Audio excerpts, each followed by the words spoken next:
বেলা ১১টার পর থেকে এই যে ধাওয়া পাল্টা ধাওয়া দেখছেন ধানমন্ডির ২৭ নম্বর মোড়ে সেই ধাওয়া পাল্টা ধাওয়া চলছে। যেটি হয়েছে ধানমন্ডি ২৭-এর এই রাস্তা দিয়ে অর্থাৎ রাপা প্লাজা থেকে ধানমন্ডির দিক থেকে প্রথমে বেশ কয়েকটি শিক্ষা প্রতিষ্ঠানের শিক্ষার্থীরা যাদের ইউনিফর্ম ছিল গলায় তাদের আইডি কার্ড ঝুলিয়ে ঠিক এভাবেই অনেকে এসেছেন এবং তাদের সাথে আবার পরবর্তীতে আরও অনেকে এই ধানমন্ডি ২৭ নম্বরের এই দিকে অনেকে তাদের সাথে যোগ দিয়েছেন এবং এরপরে যেটি হয়েছে আমাকে একটু বলতে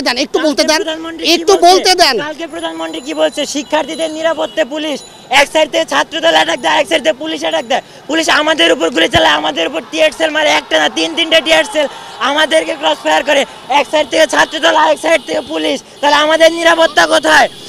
নিরাপত্তা কোথায় যেটি হয়েছে এরপরে যেটি এখানে এর আগে আওয়ামী লীগের লোকজন যেটি ছিল তারা একেবারে এই মানিক মিয়া এভিনিউ মোড়ে তারা অবস্থান নিয়েছিল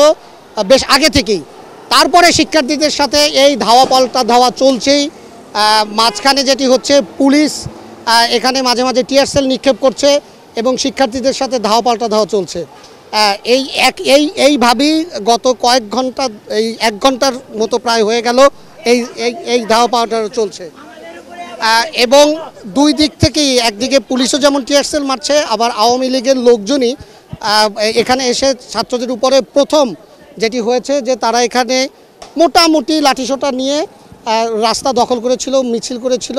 এবং কিছুটা শান্তিপূর্ণ ছিল। কিন্তু প্রথম এই তাদের উপরে যেই আক্রমণটা হয়েছে সেটি কিন্তু এসেছে একেবারেই মানিক মিয়া এভিনিউর ওই মোড় থেকে। আওয়ামী লীগের লোকজন যেটি আমরা বলতে পারি অর্থাৎ যারা এই আন্দোলনকে প্রতিহত করার জন্য আজকে রাস্তায় যারা আছেন তারা প্রথম এসে এখানে